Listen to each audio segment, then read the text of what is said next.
Hi guys, I'm Thara Vyali. I'm a naturopathic doctor and a yoga teacher, and I want to talk to you today about something that is specific to women's menstrual cycle. There's a therapy, an old naturopathic therapy, and how old I actually don't know. I have no information about where it started or how it started or even the rationale behind it. But one day when I was in naturopathic school, it got handed to me as something that I should give to anyone who has irregular cycles, painful periods, or PMS symptoms. And it's called seed cycling. You might have heard of it before. The two seeds that you work with in the first half of the cycle are flax and pumpkin seeds, and the two seeds that you work with in the second half of the cycle are sesame and sunflower. So I got handed this protocol, and I am a big fan of evidence and research. So for a little while, I would give it to patients, and it seemed to help. I was really curious why, and I kept looking and looking and looking to see if there was any information why this was working. So you might hear out there that it has to do with fatty acids or that it has to do with balancing your progesterone and your estrogen. And really, there's absolutely no evidence out there that shows any of that.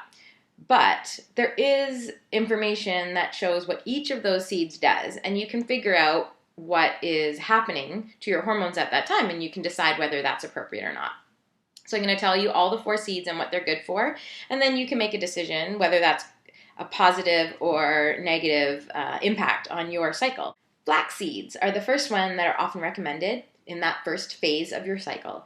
Flax seeds are super high in something called lignans, which is a phytoestrogen, but it's the phytoestrogen that blocks estrogen receptors. So it's actually an estrogen blocker, not an estrogen promoter. And the way that that occurs is those lignans inside the flax go into your gut, and your gut bacteria convert it into something called enterolactone and enterodiol. Those go into your estrogen receptors and block it so that you don't create excess estrogen. So that's a really great addition to the first half of your cycle if you have excess estrogen. If you're having trouble building your follicles, or if you're having trouble with estrogen levels, flax seeds are not the answer for you. Pumpkin seeds. So pumpkin seeds are also used in that first phase, and pumpkin seeds are high in omega-6s, not omega-3s.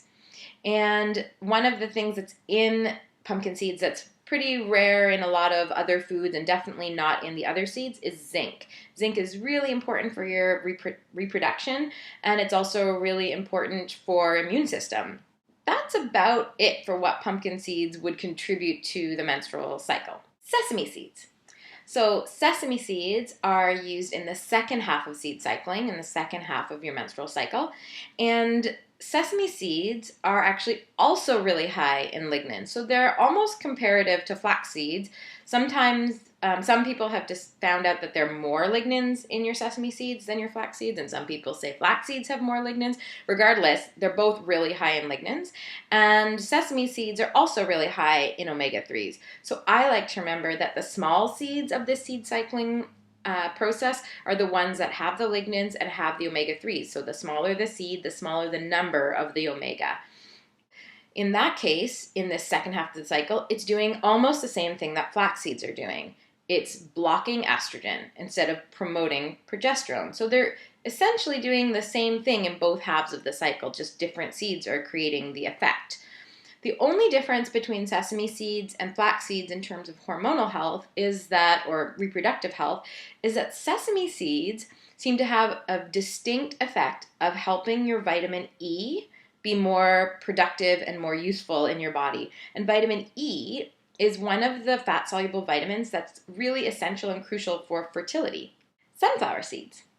So sunflower seeds are really high in omega-6s, so similar to pumpkin seeds. So the bigger the seed, the bigger the omega number. Not officially, but that's how I like to remember it. And the only extra offering that sunflower seeds has that we know of is that it has super high amounts of vitamin E. So if you pair your sesame seeds with your sunflower seeds, you have high lignans, and the sesame seeds in particular also help bioavailability of vitamin E. The other piece that I find really interesting about sunflower seeds and sesame seeds in the second half of the cycle that I'm kind of confused about is that both of those seeds contribute a very high amount of copper, which is usually associated with worsening of PMS symptoms.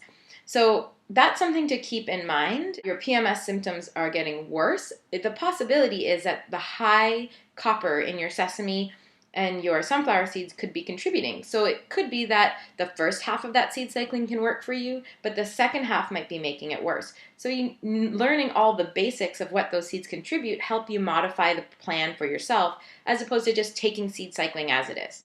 Let's sum it up.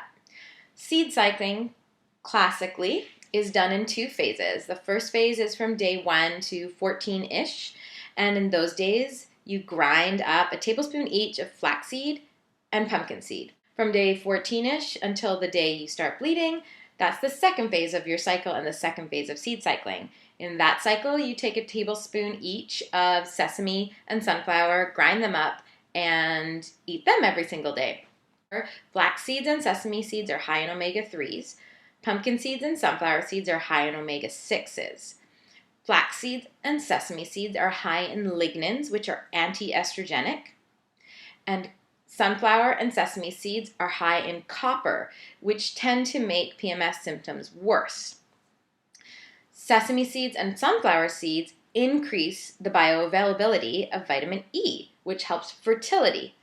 And pumpkin seeds offer zinc, which is really important for your immune system and your fertility. I think that's it. And it brings together all those details. It makes seed cycling a lot less clear, but at least you have the details of what choices you can make around your symptoms. And I'd also like to add that when you have short hair, it's very likely that you can end up with a cowlick some days, and you're just going to have to go with it. Bye!